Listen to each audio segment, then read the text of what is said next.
Praise the Lord. கிறிஸ்துவுக்குள் எனக்கு மிகவும் பிரியமானவர்களே, ஆண்டவராகிய இயேசு கிறிஸ்துவின் நாமத்தினாலே உங்களுக்கு மிகுந்த சமாதானம் உண்டாவதாக என்று நான் உங்களை வாழ்த்துகிறேன். ஒரு புதிய மாதத்திற்குள்ளே ஆண்டவர் நம்மை நடத்தி வந்திருக்கிறார். கடந்து போன மாதத்தின் 31 நாட்களும் கர்த்தர் நம்மை அதிசயமாய் நடத்தியிருக்கிறார். நான் நிற்கிறதும் நிர்மூலமாகாதிருக்கிறதும் உம்முடைய கிருபை என்று புலம்பல் 3ஆம் அதிகாரத்தில் எரேமியா பாடுகிறார். ஆண்டவர்தான் நம்மை இதுவரை நடத்தியிருக்கிறார். இந்த மாதத்தின் 28 நாட்களும் ஆண்டவருடைய பலத்த கரம் உங்களை தாங்கவும் உங்களை நடத்தவும் நான் உங்களுக்காக ஒப்பு கொடுத்து ஜெபிக்கிறேன். இந்த மாதத்தின் ஒவ்வொரு தேவைகளையும் ஆண்டவர் உங்களுக்கு அற்புதமாய் சந்திக்கும்படி நான் அவரிடத்தில் உங்களுக்காக மன்றாடுகிறேன். இந்த மாதத்தில் உங்களுடைய இருதயத்தின் விருப்பங்களை ஆண்டவர் நிறைவேற்றிட நான் ஒப்பு கொடுக்கிறேன். இந்த மாதம் முழுவதும் உங்கள் பிரயாணங்களிலே கர்த்தர் நல்ல பாதுகாப்பை தரும்படி ஒப்பு கொடுக்கிறேன். இந்த மாதம் முழுவதும் உங்கள் கையின் பிரயாசங்களிலே இரட்டிப்பான ஆசீர்வாதத்தை கர்த்தர் தருவாராக என்று நான் உங்களை வாழ்த்துகிறேன்.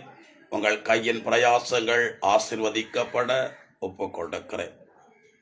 இந்த மாதத்தில் சிலரெல்லாம் வேலை செய்கிற இடத்துல ஒரு ப்ரொமோஷன் கிடைக்காதா, சம்பள உயர்வு கிடைக்காதா என்று எதிர்பார்த்து காத்திருக்கலாம். அப்படிப்பட்ட உங்கள் எதிர்பார்ப்புகளை ஆண்டவராகிய தேவன் இந்த மாதத்தில் நிறைவேற்றி தர நான் உங்களுக்காக ஒப்பு கொடுத்து ஜெபிக்கிறேன். இந்த மாதம் முழுவதும் நீங்கள் தரை வழியாக, ஆகாய வழியாக, கடல் வழியாக பிரயாணம் பண்ணும்போது அந்த பிரயாணத்தில் ஆண்டவர் நல்ல பாதுகாப்பை தந்து உங்களை நடத்துவாராக. 113வது சங்கீதம் 9ஆம் வசனத்தில் மலடியை சந்தோஷமான பிள்ளைத்தாட்சியாக்கி வீட்டில் குடியிருக்க பண்ணுகிறார் என்று எழுதியிருக்கிற பிரகாரம் நீங்கள் இதுவரைக்கும் ஒரு குழந்தைக்காக கண்ணீரோடு ஜெபிக்கிறவர்களாய் இருந்தால் அதில் ஒரு அற்புதத்தை காணும்படி கர்த்தராகிய தேவன் உங்களை நடத்துவாராக என்றும் நான் அப்படிப்பட்டவர்களை ஆண்டுடைய கரங்களில் ஒப்பு கொடுத்து ஜெபிக்கிறேன். இந்த புதிய மாதத்தில் ஆண்டவர் நமக்கு கொடுக்கிற வாக்கு தத்தம் எசாயா 66ஆம் அதிகாரம் 13வது வசனம்.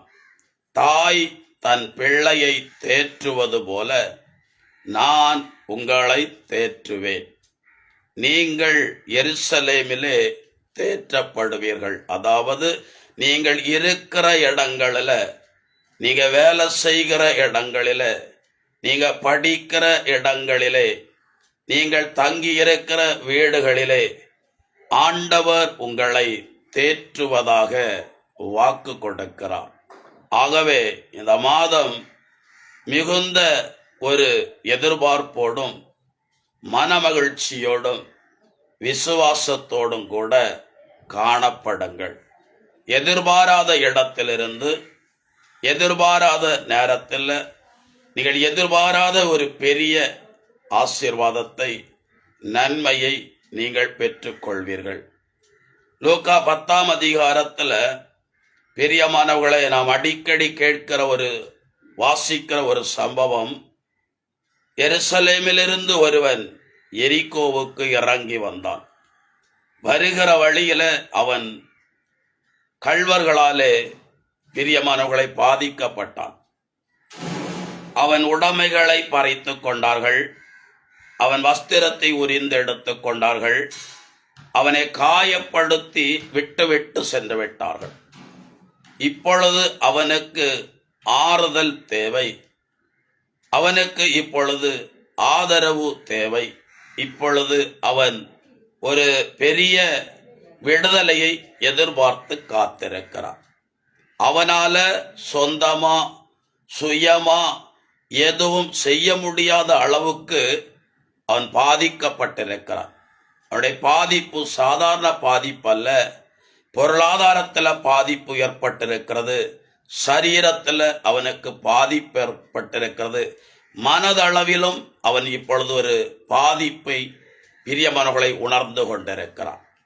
அப்பொழுது தன் கண்களை ஏறெடுத்து பார்க்கும்போது ஆலயத்தில் பணி செய்யக்கூடிய ஒரு ஆசாரியன் கடந்து வந்தான். நிச்சயமாய் இந்த மனிதனால எனக்கு ஒரு உதவி கிடைக்கும் என்று அவன் எதிர்பார்த்தான். அவன் எதிர்பார்த்து பிரியமானவர்களே தன்னை திடப்படுத்தி கொண்டான், தைரியப்படுத்தி கொண்டான். என்னுடைய வேதனையும் சோதனையும் இதோடு முடிந்தது என்று அவன் நினைத்திருந்தான். ஆனால் பிரியமானவர்களே, ஆசாரியன் அவனுடைய நிலையை கண்டு அவனுக்கு இறங்கவோ அவனுக்கு ஆதரவு கரம் நீட்டவோ முன்வரவே இல்லை. அவன் ஒதுங்கி போனதும் அவனுடைய இருதயம் நொறுங்கி போனது. யாரை எதிர்பார்த்தானோ அவர்கள் அவனை கைவிட்டு விட்டார்கள். இருந்தாலும் ஏதாவது ஒரு உதவி எனக்கு கிடைக்கும் என்கிற நம்பிக்கையோடு தான் அவன் காணப்பட்டான். அப்பொழுதுதான் ஆசாரியனுக்கு உதவியாளனாய் இருக்கிற லேவியன் கடந்து வந்தான். லேவியனாவது எனக்கு உதவி செய்வான் என்று அவனுக்குள்ள ஒரு நம்பிக்கை இருந்தது. இன்றைக்கு யாரையோ நம்ம நம்புகிறோம், யாரோ நமக்கு உதவி செய்ய வேண்டும் என்று எதிர்பார்க்கிறோம்.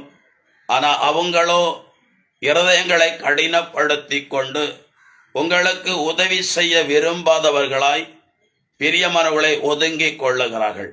ஆனால் நான் சொல்லுகிற இந்த மாசத்துல நீங்க எதிர்பார்க்கிற இடத்திலிருந்து உதவி வராவிட்டாலும், எதிர்பாராத இடத்திலிருந்து ஒரு உதவி, எதிர்பாராத ஒரு நபரால் உங்களுக்கு ஒரு சமாதானம், எதிர்பாராத ஒரு இடத்துல உங்களுக்கு ஒரு உயர்வு நிச்சயமாய் கடந்து வரும்.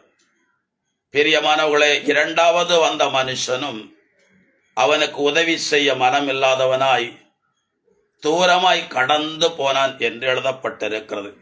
இவர்கள் ரெண்டு பேரும் எருசலேம் ஆலயத்தில் தேவனுக்கு முன்பாக நின்று ஜனங்களுக்காக பலி செலுத்தி கொண்டிருந்தவர்கள்.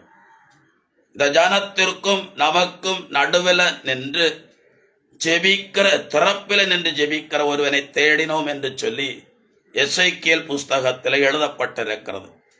ஆனா ஆலயத்தில் தூபங்காட்டவும் ஆலயத்தில் பணிவிடைகள் செய்யவும் தெரிந்த அந்த ரெண்டு பேருக்கும் பாதிக்கப்பட்டிருக்கிற ஒரு மனுஷனுக்கு உதவி செய்ய தெரியாமல் போய்விட்டது.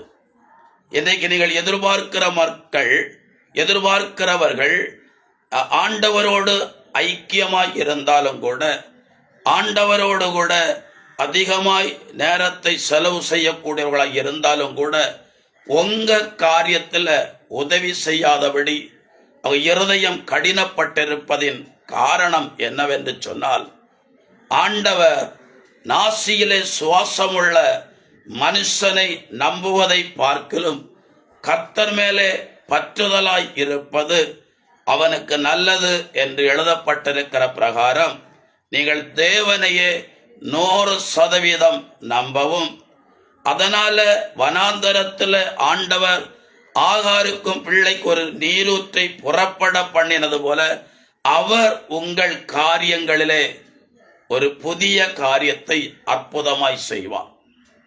அதனால மனுஷனுடைய உதவி கிடைக்காததற்காக சோர்ந்து போகாதிருங்கள். மனுஷன் நம்மை திரும்பி பார்க்காமல் இருக்கிறானே என்று சொல்லி அவர்களை குறித்து துக்கப்பட வேண்டாம். எல்லாமே நன்மைக்குத்தான். மனிதன் தான். ஆனா மூன்றாவது ஒருவன் கடந்து வந்தான். அவனை பார்க்கும் போதே அவன் யூத சமுதாயத்தை சார்ந்தவன் அல்ல, இஸ்ரவேல் தேசத்தான் அல்ல என்று தெளிவாய் இந்த மனுஷன் புரிந்து கொண்டான். சொந்த இனத்தானே, சொந்த வம்சத்தானே எனக்கு உதவி செய்யாமல் இருக்கும்போது புறவினத்தானா எனக்கு உதவி செய்ய போகிறார் என்று அவன் பிரியமானவர்களே, அவனிடத்துல அவன் உதவியை எதிர்பார்க்கவே இல்லை. தள்ளப்பட்ட கல்லை ஆண்டவர் வீட்டுக்கு மூலைக்கல்லாக்கினார். கர்த்தருடைய செயலது நம்முடைய கண்களுக்கு வியப்பாயிற்று. ஆண்டவர் குறித்த வெற்றியின் நாள் இதுவே. இன்று அக்களிப்போம், இன்று அகமகிழ்வோம் என்று சங்கீத புஸ்தகம் 118 அதிகாரம் 22, 23 ஆகிய வசனங்களிலே எழுதப்பட்டிருக்கிறது. பிரியமானவர்களே, அவன் யார எதிர்பார்க்கவில்லையோ, ஆனா எதிர்பார்க்காத இடத்திலிருந்து அவனுக்கு உதவி கடந்து வந்தது. அந்த மனுஷன் பாதிக்கப்பட்டிருக்கிறவனை கண்டு பரிதவித்து தன் தேரிலிருந்து இறங்கி அவனை தன் மார்போடு அணைத்து கொண்டு அவனுக்கு ஆறுதலான வார்த்தைகளை சொன்னான். யார் உனக்கு இல்லை என்று கவலைப்படாதே, நான் இருக்கிறேன், நான் உன்னை பார்த்து கொள்வேன், நான் உன்னை கவனித்துக் கொள்வேன், உன்னுடைய தேவைகளை எல்லாம் நான் பொறுப்படுத்திக் கொள்வேன் என்று சொல்லி, பிரியமானவர்களே, அவன் காயங்களை கட்டி ஒரு சத்திரத்திலே கொண்டு போய் சேர்த்தான். எவ்வளவு செலவாகுமோ அவ்வளவுத்தை அவனை பொறுப்படுத்திக் கொண்டான். பிரியமானவர்களே, ஒரு தாய் தேற்றுவது போல நான் உன்னை தேற்றுவேன் என்று சொன்ன ஆண்டவர் சமாரியன் பாதிக்கப்பட்ட ஒரு மனுஷனை ஆற்றி தேற்றி அவன் தேவைகளிலே பிரியமானவர்களை உதவி செய்து அவனை நடத்தினது போல ஆண்டவராகிய தேவன் இந்த மாதம் முழுவதும் உங்களோடு கூட இருந்து உங்களை ஆறுதல் படுத்துவார், உங்களை தேற்றுவார், உங்களுக்கு நன்மை செய்வார். தைரியமாய் காணப்படுங்கள். ஆண்டவரிடத்திலே உங்களை ஒப்புக்கொள்ளுங்கள். இந்த மாதத்தின் சகல தேவைகளை ஒப்புக்கொள்ளுங்கள். இந்த மாசத்தின் பிரயாணங்களை ஒப்புக்கொள்ளுங்கள். எழுத போகிற தேர்வுகளை பொறுப்படுத்திக் கொள்ளுங்கள். சந்திக்க போகிற அதிகாரிகளை ஒப்புக்கொள்ளுங்கள். அதுபோல நீங்கள் வேலைக்காக எடுக்கிற முயற்சிகளை ஒப்புக்கொள்ளுங்கள். கர்த்தர் பெரிய காரியங்களை செய்யட்டும்.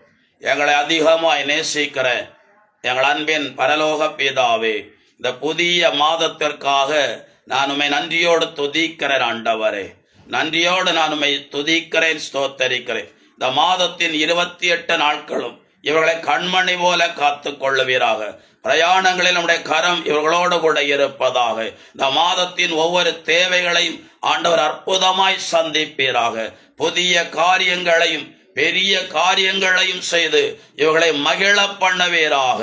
ஆண்டவருடைய நாமத்தினாலே நல்ல வேலை வாய்ப்புகள் பிள்ளைகளுக்கு அமைவதாக.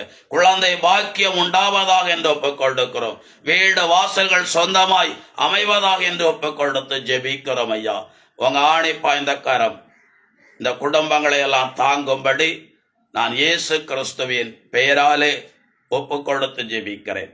ஜெபங்கேளும் ஜீவனுள்ள நல்ல பிதாவே. ஆமேன், ஆமேன், ஆமேன். God bless you. சமாதானம்.